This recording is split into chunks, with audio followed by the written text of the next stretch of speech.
Through using my genre research of thriller films, I found their typical aim is to build up tension, anticipation, and suspense for audiences and keep their audiences on the edge of their seats.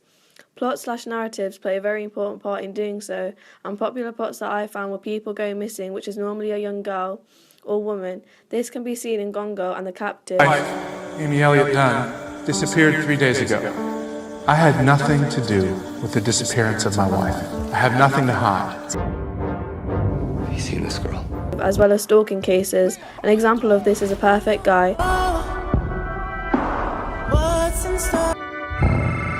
He's out there, he's watching me. And characters taking revenge. This can be seen in Dead Man's Shoes. The main character takes revenge on a group of guys who bullied his brother. And I Spit on Your Grave 3.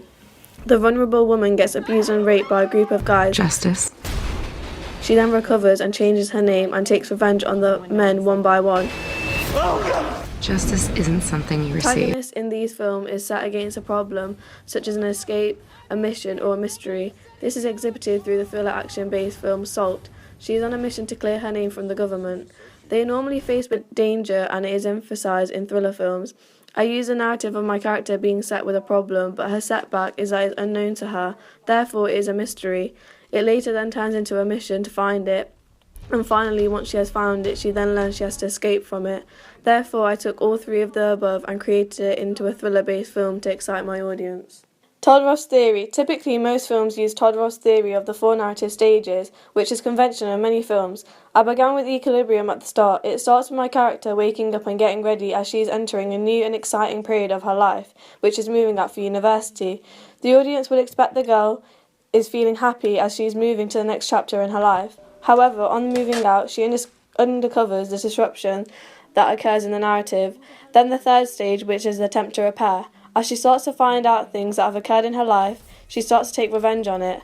However, I didn't add the last narrative stage of resolution. This was because by adding the element to my trailer, my target demographic wouldn't find my film exciting and interesting, as the whole plot of the film would be ruined. I also use the attempt to repair stage in my film poster to make the link that is a cross-media package. Barth's theory of narrative devices. I follow Barth's theory of narrative devices and include a variety of enigma codes. This is when you tease an audience by presenting a puzzle or riddle. I did this in order to leave my target audience with a lot of unanswered questions, such as who the guy is in the photo, how does he relate to Arya and her family, what he did to her, is Marco the guy in the photo, why is Arya running away, who is beating up Arya at the end of the trailer, does she die, who does she hit with a photo frame? All of these unanswered questions will hopefully persuade the viewer to watch my film so they can find out the answers for themselves and so they can solve the riddle. I found enigma to be present in the Girl on the Train trailer. For example, the audience don't know why the woman goes missing. They don't know whether she ends up being murdered. They also don't know whether the woman being questioned by the police is involved in the missing persons case. Altman's syntactic and semantic elements. In terms of syntactic elements such as theme and narrative, my trailer includes revenge, insanity, mental health and obsession, which all apply to a thriller genre.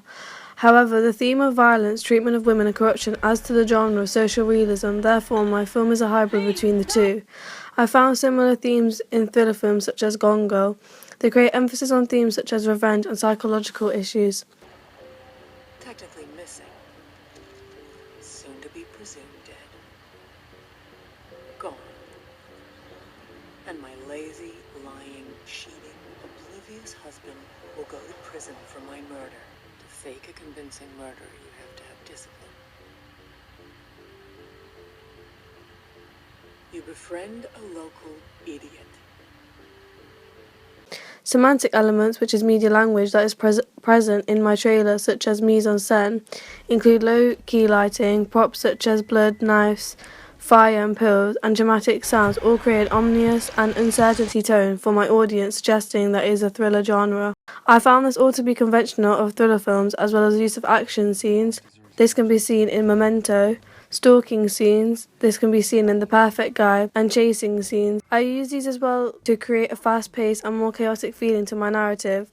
A semantic element of a certain prop is very significant in my cross-media package, and that is photographs. It is seen throughout my trailer. For example, Arya discovers old photographs in the equilibrium stage of the trailer. They are then showed frequently in the attempt to repair montage of my trailer. To help reinforce the significance of the prop, I include it as my main theme for my poster. It is Arya holding the same photo up whilst on fire. I added a deep focus on the photo so the audience can easily establish and identify that they link together, which allowed me to create my cross-media package. I also found photos to be significant in other thriller films such as Memento and The Perfect Guy. Institutional conventions. The release date on my trailer gives a specific date. This is conventional as institutions like to inform their audience when it is going to be in the cinemas so they can create hype and end their anticipation of knowing the date. The billing block in my trailer is conventional through the use of the font Steel Tongues. However, I did develop this slightly by adding another font called Credit Block, as well to break up the names of people with their line of work. The information given on my trailer's billing block was also conventional as it only mentions my actors and actresses' names towards the end of my trailer rather than throughout the trailer. This is because it's unconventional for my film to have blockbuster names as it is a small budget film. I developed my billing block and added a social media element. I felt that adding this element would be useful as I received audience feedback previously regarding the social media platforms they use frequently to find out information about films. Therefore, I felt this element increased the interaction between my audience and my film. I carried the same institutional elements such as a billing block and social media platforms over to my poster as well in order to create a cross-media package. Representation conventions, people, places and events. In terms of location, I use household settings such as bedrooms and kitchen in my trailer to create a more modern urban setting rather than a mysterious and dark setting such as abandoned cabin or a forest, which is conventional for slashers and horrors. This was because I wanted the mystery to be focused more on the characters and the narrative rather than the location, as I also wanted my film to hold a firm barrier as being a thriller or not get confused for a horror. Gone Girl uses suburban-like and household settings and locations in their trailer, such as several houses. All adds to the ideology that danger can be right on your doorstep, which adds realism to the narrative as a whole. Characters. The characters in my trailer are all fairly young. This was because I wanted my target audience to relate more to certain characters. To show this young representation, I ensured my characters wore modern and stylish clothing. Through the use of shots such as a car on Marco's clothing, it represents Marco to be middle class as well as having a lot of wealth. Therefore, I wanted this to suggest that there may be a class conflict between the lower and the middle class. In terms of ethnicity, I decided to do a colourblind casting, therefore representing ethnicity was out of my hands as I opted to use this principle for my cast. Marco fits the antagonist role in my trailer. Initially, he seems like a nice and friendly guy, but slowly his persona is uncovered and we later find he has an abusive and dangerous past that has been kept hidden. This can be seen in The Perfect Guy and The Boy Next Door. Car. Maybe ask my boyfriend when he gets out. It was like a switch went off. There seems to be around a lot now, huh? Yeah, I guess. Don't forget that he walked out on you.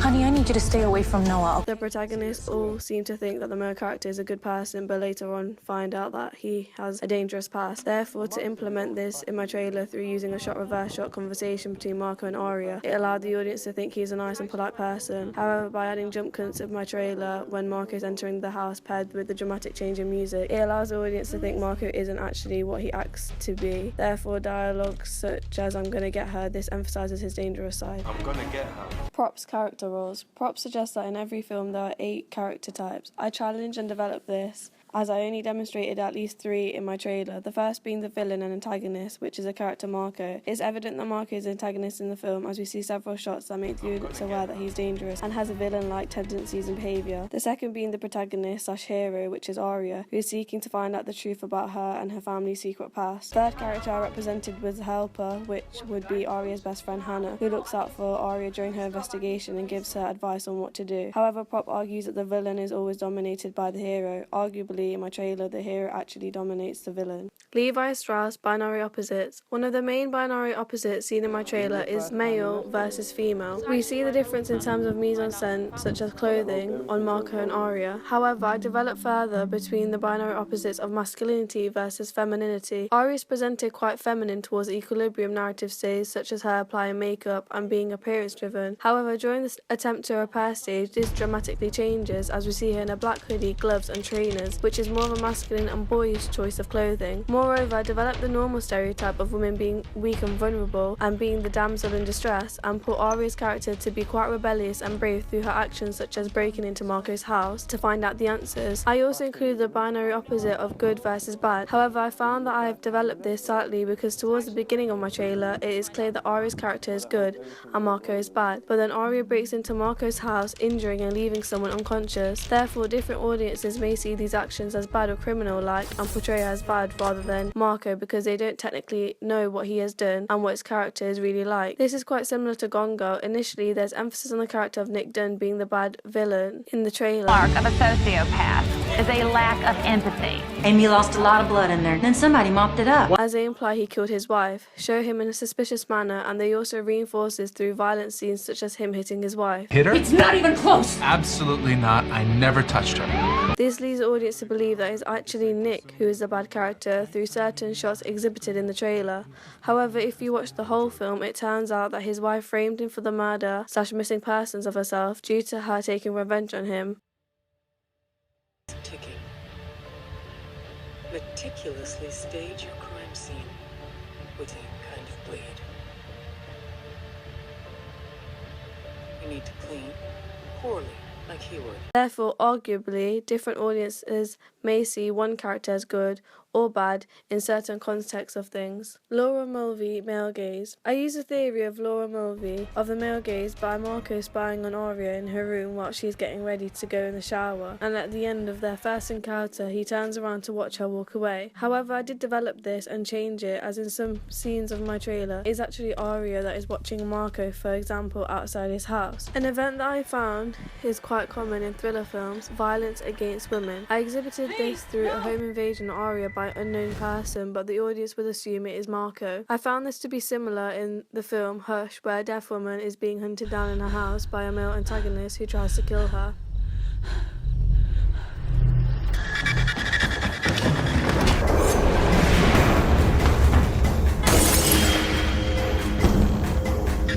And I also found it similar in the film Stalked by My Neighbour. Get out of the apartment now! Cinematography, editing and sound conventions.